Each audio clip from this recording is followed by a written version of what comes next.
बड़े ही कमाल की बात कही है कि एक दिन बरसात गिरी और कान में इतना सा कह गई कि किसी की भी गर्मी ज़्यादा दिन तक नहीं रहती। हेलो दोस्तों, कैसे हैं आप सब? मैं मोनिशा और आप सुन रहे हैं एफएम बजाओ। आज मैं आपके लिए लेकर आई हूँ एक बहुत ही शानदार मोटिवेशनल स्टोरी। ये कहानी एक गरीब परिवार लड़के की है। एक बार एक लड़का गांव से शहर सरकारी नौकरी की तैयारी कर रहा था। कुछ एग्ज़ाम दे चुका था, कुछ एग्ज़ाम देने बाकी थे। एक दिन बड़ी ही खुशी की बात हुई। उसके पास एक इंटरव्यू के लिए कॉल आया। समस्या की बात ये थी कि उसके पास जाने के लिए पैसे नहीं थे। उसने अपने घर इधर उधर देखा तो बड़ी ही मुश्किल से उसे चंद 50 रुपये मिले। गरीब परिवार का लड़का, पढ़ाई का खर्चा, शहर का खर्चा, समझ नहीं आ रहा था कि क्या कैसे करे। दोस्तों से उधार भी ले रखे थे, उनके भी लौटाने थे और मांगने में शर्म आ रही थी। अगले ही दिन उसने एक जोड़ी कपड़े निकाले, कागजात लिए और बस में चढ़ पड़ा। बस में जाने के लिए किराया नहीं था। लड़का बोल सोचता है कुछ ना कुछ तो कर ही लूँगा, कोई ना कोई मिल ही जाएगा, किसी ना किसी से लिफ्ट ले ही लूँगा, आज इंटरव्यू देकर ही आ जाऊँगा। लड़का बस में चढ़ता है और उतरता है। बोलता है मेरे पास तो जाने के लिए किराया ही नहीं है। लड़का उदास निराश होकर के देखता है कि सामने ही एक मंदिर है। और बोलता है कि चलो इन्हीं से ही मांग लेता हूँ और पूछ लेता हूँ कि मुझसे क्या चाहिए।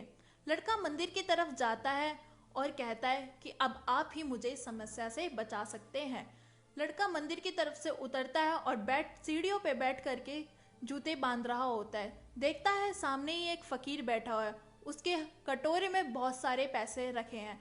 लड़का मंदिर की तरफ मुड़ता है और कहता है वाह क्या कमाल की बात है, जिसे चाहिए उसे दे नहीं रहे, जिसे नहीं चाहिए उसे दे रहे। यह बात फकीर समझ जाता है। बोलते हैं कि क्या बात है बेटा, बड़े परेशान दिख रहे हो, मुझे बताओ। लड़का बोलता है कुछ नहीं बाबा। फकीर बोलता है मुझे बताओ, मैं तुम्हारी मदद कर सकता हूँ।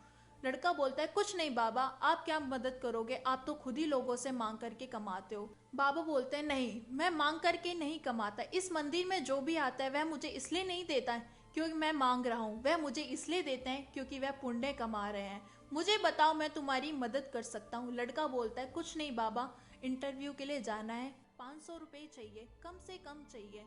फकीर बोलते हैं कोई बात नहीं, मुझसे ले लो, वैसे भी मुझे ज़्यादा ज़रूरत नहीं है, एक वक्त का खाना खाता हूँ, बीमार हूँ इसलिए दवाई चाहिए, बाकी के पैसे मैं शाम को आकर के मंदिर की दान पेटी में डाल देता हूँ। लड़का विश्वास कर लेता है और पैसे ले लेता है और बोलता है कि बाबा जब मेरे पास पैसे आएंगे तो मैं तुम्हें लौटाने ज़रूर आऊँगा।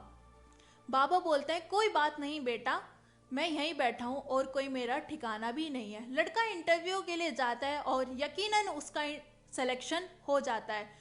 लड़का शहर की तरफ लौटता है और सोचता है कि मंदिर शहर जाते वक्त शाम को बाबा को धन्यवाद ज़रूर कहूँगा, उनकी वजह से ये चमत्कार हो गया।